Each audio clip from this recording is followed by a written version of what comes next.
चलिए आइए संस्कार classes bye Manish sir YouTube channel में आपको स्वागत करते हैं।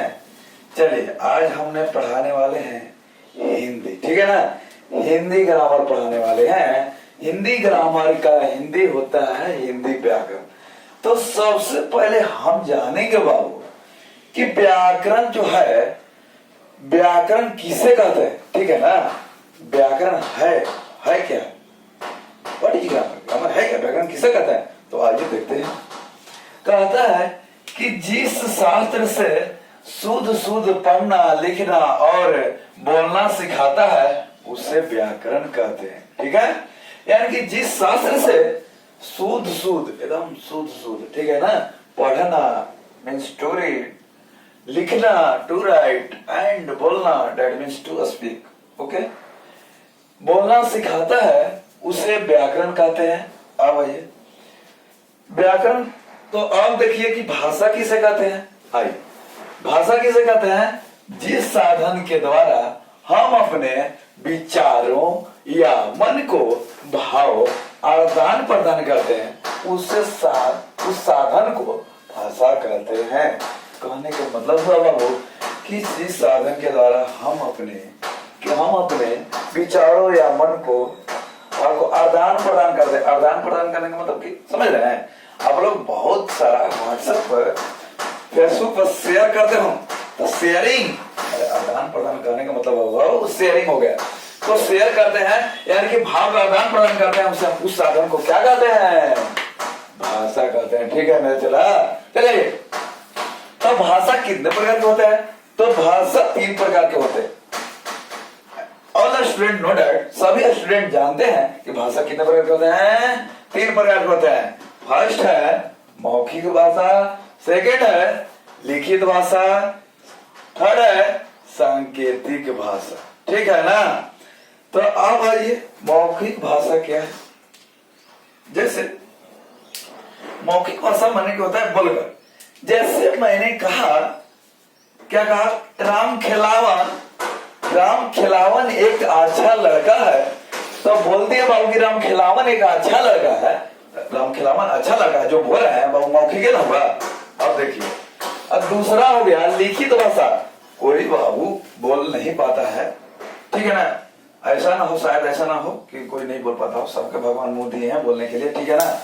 लेकिन बाय द वे किसी को don't speak able to speak, यानी कि बोलने में सक्षम नहीं है, एबल नहीं है, तो क्या करता है, उसको गूंगा बोल देते हैं, ठीक है ना। तो लेकिन पढ़ा लिखा है, तब पढ़ा लिखा है तब पेज लाएगा, अब पेज लाएगा और लिखेगा, क्या लिखेगा कि राम खिलावन एक अच्छा लड़का है, लिख दे देगा। तो यानी कि वो पढ़ा लिखा है बाबू, पढ़ा लिखा है तो लिख के दिया, तो दूसरा व्यक्ति पढ़ा कि राम खिलावन एक अच्छा लड़का है, तो जान गया कि क्या बारे में कर रहा है, राम खिलावन के बारे में। तो लिखित भाषा हुआ बाबू, लिखित भाषा हुआ। अब देखो तीसरा है सांकेतिक भाषा। जैसे हम पढ़ाते हैं, क्लास में पढ़ाते रहते हैं और कोई स्टूडेंट, कोई उधर से बंदा आता है, मेरा दरवाजा से एंट्री लेता है और पूछता है कि मैं आई कि मीन सर, तो हम उसको इंडिकेट कर देते हैं, इशारा दे देते हैं, संकेत करते हैं आई, ओके, यानी कि ऐसे करते हैं वाक्य। जैसे कोई बाबू न बोलता है न लिखता है, यानी कि जो बोल भी नहीं सकता है और लिख भी नहीं सकता है, पढ़ा लिखा है ये नहीं है, तो सांकेतिक भाषा का यूज करेगा बाबू। सांकेतिक भाषा क्या करेगा, भूख लगा रहेगा, खाना मांगना रहेगा,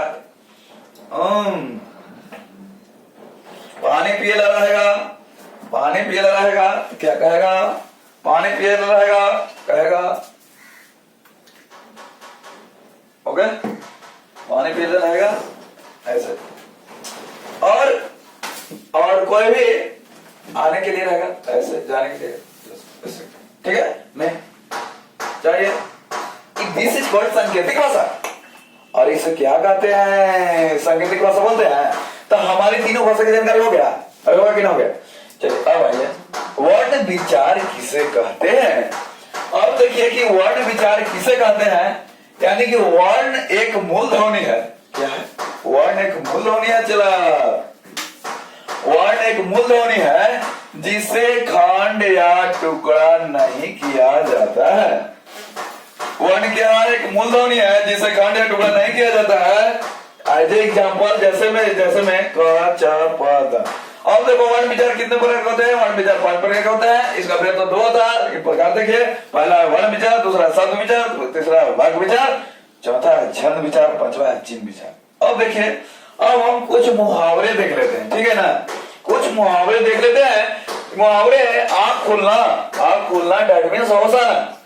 जैसे आंख खुलना मीन्स होशाना, आंखें मुंदना मर जाना। कोई आंख मुंद लेता है तो एकदम समझे मर नहीं, आंखें मुंदना मर जाना। जैसे कहने का मतलब है कि बाबू कोई भी किसी का भी कितना भी प्रेमी हो और किसी का भी माता पिता ना हो या बेटा बेटी ना हो, तो वह जो है अगर वह व्यक्ति मर जाता है तो उस तुरंत एकदम कहते हैं कि एकदम बेड पर से एकदम उतर, एकदम बेड पर से नीचे उतार के रखो, ठीक है ना। कि कितनों बाबू संपत्ति बना के गया है, कितने संपत्ति बना के गया है, कितने संपत्ति रख के गया है, वह मर जाता है, वह हाथ मुद्रा प्राण छोड़ देता है, तो उसको तुरंत बेड पर से एकदम निकाल के एकदम रखते हैं, बाहर की रखते हैं, एकदम बाहर रखिए, मान के एकदम उनको दाह संस्कार जल्दी कीजिए, मतलब महक जाएगा। कहा जाता है कि महक जाएगा लाश, बेड लाश हो गया बताओ। तो इसीलिए हम कहते हैं बाबू किसी को घमंड नहीं करना चाहिए अपने आप पर, ठीक है ना। घमंड नहीं करना चाहिए, ठीक है ना। सबको एक दिन ना एक दिन जाना ही है। तो घमंड किसकी बात की करेंगे? जब तक हम रहेंगे सब एक दूसरे से मिलजुल कर रहेंगे, प्रेम से बात करेंगे, ठीक है ना। बाबू रह रहे हैं तब बात कर रहे हैं, नहीं रहेंगे तो केकरा से बात करेंगे? करे जाएंगे। तो बाबू जिंदगी मिला है, आराम से मिलजुल कर रहिए, सब प्रेम व्यवहार बना के रहिए। चलिए आइए नेक्स्ट पे है आंखें चुराना नजर बचाना। आंखें चुराना मीन्स होता है नजर बचाना। आंख चार होना, आमने सामने होना, आंखों में खून उतरना, अधिक क्रोध होना, आंखों में गड़ना, किसी वस्तु को पाने के लिए उत्कट लालसा, आंखें फेर लेना, उदासीन हो जाना, आंख मारना, इशारा करना। आंख मारना, इशारा करना, तो सब कोई जानता है कि आंख मारना इशारा करना होता है। जिसको नहीं आता है वो याद कर लेता है। अब देखो, आंख में धूल झोंकना, धोखा देना। क्या करो? आंख में धूल झोंक दिया, धोखा दे दिया। अब देखिए आंखें बिछाना, प्रेम से स्वागत करना। चलिए, एनीबॉडी कंफ्यूजन? नो। तो मैं बता दूं, thank you for watching this video. और हमारे चैनल है संस्कार classes bye Manish sir, YouTube channel को ज्यादा से ज्यादा शेयर कीजिए, लाइक कीजिए, सब्सक्राइब कीजिए और बेल आइकन दबाना मत भूलिए, ठीक है ना। जितना ज्यादा से ज्यादा हो शेयर।